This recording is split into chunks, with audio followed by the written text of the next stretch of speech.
রাজনীতির মধ্যে প্রধান রাজনীতি হচ্ছে আমাদের তিনখানার অনেক বেকার যুবক যুবতীর আছে, তাদেরকে কর্মসংস্থানের ব্যবস্থা করা। এই কর্মসংস্থানের ব্যবস্থা করা আমার প্রথম এবং প্রধান লক্ষ্য। কারণ আমি জেলে থেকে চিন্তা করেছি আমাদের প্রতিটা পরিবারে কম বেশি একজন দুইজন করে বেকার যুবক যুবতী আছে, এবং এটা আমাদের জন্য তাদেরকে আমরা বোঝা থেকে সম্পদে রূপান্তর করতে চাই। সে রূপান্তর করার জন্য কি কি করণীয় সেটাও আমি ঠিক করেছি। যেমন চাকরি একটা পথ, সরকারি চাকরি বা প্রাইভেট চাকরি, বিদেশি কর্মসংস্থান, ব্যবসা।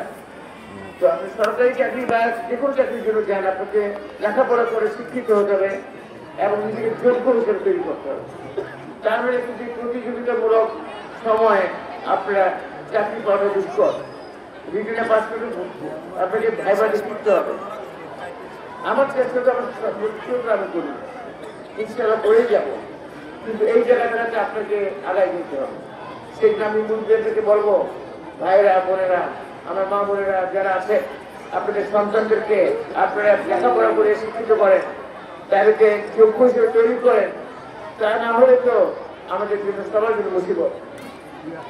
এবং এই যুগে আপনার খালি বাবুর ভাই জিন্দাবাদ বলে কোনো লাভ নাই। আপনার পেটে ভাত আসবে না, আপনার স্বাবলম্বী হতে হবে, অর্থনৈতিকভাবে স্বাবলম্বী হতে হবে, বুঝতে হবে না? আপনাকে তো বাচ্চা ছেলেমেয়েরা যুবক যুবকরা আছে, আমাদের ছোট ভাই যদি আমাকে আসে রিসিভ করছে, আমি যে শিক্ষা করছি, তারপর ছোট ছোট বাচ্চারা আসছে, ছোট ছোট তারা তো খুব বড় হয়ে যাবে। আমি যখন 91 সালে আসি তখন বেশি ছোট ছোট বাচ্চারা ছিল। 91 সালে সেই বাচ্চা ছিল, মানে জন্ম নিচ্ছে এখন 25 বছর বয়স, 30 বছর বয়স হয়ে গেছে। বয়স তো বসে থাকে না, বাড়তে থাকে।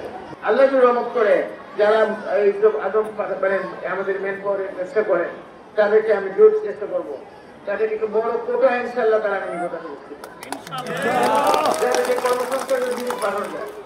সেখানে আপনাদের তৈরি করবে, এবং সাধারণ লেবার নেয় না।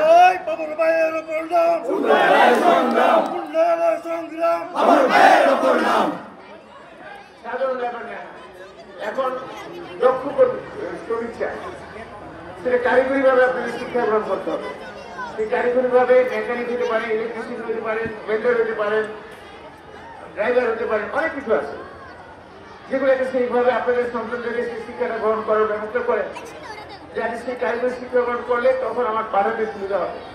আপনার প্রস্তুত থাকেন, কারণ ইনশাআল্লাহ তারা আমি মনে করি সামনে সুযোগ আসবে আমাদের জন্য। সেই সুযোগে যারা আমরা সদ্ব্যবহার করতে পারি, সেই জন্য যদি আপনার তৈরি না থাকে তখন কি করবো? আপনাকে তৈরি থাকতে হবে তো।